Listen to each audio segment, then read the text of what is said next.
त्या खिडकीत अजूनही या कादंबरीतल्या आजच्या भागात बघणार आपण शेवटची खिडकी. गावावर आता एक जड शांतता कायमची उतरल्यासारखी वाटत होती. रुग्णवाहिकेंचे आवाज, बंद दरवाजे, औषधांचा वास आणि लोकांच्या चेहऱ्यावरची भीती हेच आता रोजचं वास्तव झालं होतं. महादेवाचं मंदिर अजून उभं होतं. डोंगर अजून तिथेच होते. पाऊस अजून पडत होता. पण माणसाच्या आयुष्यातला उजेड हळूहळू कमी होत चालला होता. त्या रात्री वाडा पूर्ण अंधारात बुडाल्यासारखा दिसत होता. एकेकाळी यात्रेच्या रात्री दिव्यांनी उजाळून निघणारं ते घर आज शांत, थकल्यासारखं आणि एकटं वाटत होतं. फक्त वरच्या मजल्यावरची एक खिडकी अजून उजळली होती. ती म्हणजे वैदेहीची खोली. खिडकीजवळ ती शांत बसली होती. तिच्या चेहऱ्यावर थकवा स्पष्ट दिसत होता. केस विस्कटलेले होते. डोळ्यांभोवती काळी वर्तुळं उतरली होती. काही दिवसातच ती खूप बदलून गेल्यासारखी वाटत होती. खाली वाड्यात आता फारसे आवाज उरले नव्हते. कधी कधी खोकल्याचा हलका आवाज, कधी औषधांच्या बाटल्यांचा आवाज आणि मध्येच देवघरातून येणारा मंद मंत्र. वैदेहीने डोळे मिटले. तिच्या मनात जुने दिवस हळूहळू जागे होऊ लागले. यात्रेची रात्र, डोंगरावरील पायवाट, पावसातील पहिली भेट, खिडकीमागचं हसू आणि सारंग. तिच्या ओठांवर हलकंसं दुःखी स्मित उमटलं.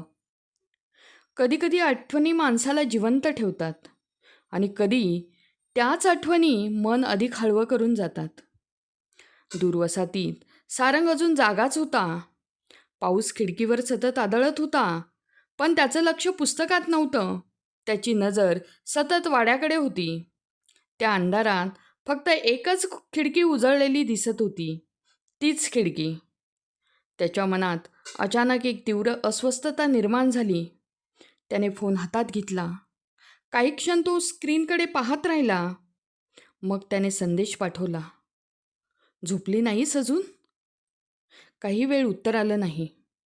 बाहेर पाऊस वाढत गेला. डोंगरावर वीज चमकली आणि मग फोन पुन्हा उजळला. झोप येत नाहीये, फक्त एवढंच. पण त्या 4 शब्दांमधील वेदना सारंगच्या मनापर्यंत पोहोचली. त्याने लगेच लिहिलं, सगळं ठीक होईल. उत्तर यायला थोडा वेळ लागला. मग स्क्रीनवर हळूहळू शब्द उमटले, जर मी उद्या या खिडकीत दिसले नाही तर? मला विसरू नकोस. सारंगच्या छातीत धडधड वाढली. त्याने लगेच फोन केला, पण कॉल लागला नाही. पुन्हा केला, पुन्हा नाही. त्याच्या हातांना घाम फुटला. वैदेही? तो नकळत पुटपुटला. त्या क्षणी वैदेही अजूनही खिडकीजवळ बसली होती. तिच्या हातात फोन होता. बाहेर पाऊस धुसर पड्डा बनून गावावर कोसळत होता. दूर डोंगर पूर्ण अंधारात हरवले होते. तिने शेवटच्या वसाहतीकडे पाहिलं. धुसर पावसामागे तिला सारंगच्या घराचा हलका दिवा दिसत होता. तिच्या डोळ्यात पाणी आलं. पण त्या अश्रूंमध्येही एक शांत प्रेम होतं. जणू ती मनातल्या मनात त्याच्याशी बोलत होती. काही माणसं दूर गेली तरी त्यांचं प्रेम कधी दूर जात नाही. वाऱ्याने खिडकीचा पडदा हलला. खोलीतील पिवळा दिवा मंदपणे थरथरला आणि त्या रात्री संपूर्ण वाड्यात उजळलेली ती शेवटची खिडकी एका प्रेमकथेची सर्वात हळवी साक्षीदार बनून राहिली. हा होता आपला आजचा भाग. उद्याच्या भागात बघणार आपण पावसातली प्रतीक्षा. ते ऐकण्यासाठी आपल्या चॅनलला लाईक आणि सबस्क्राईब करा.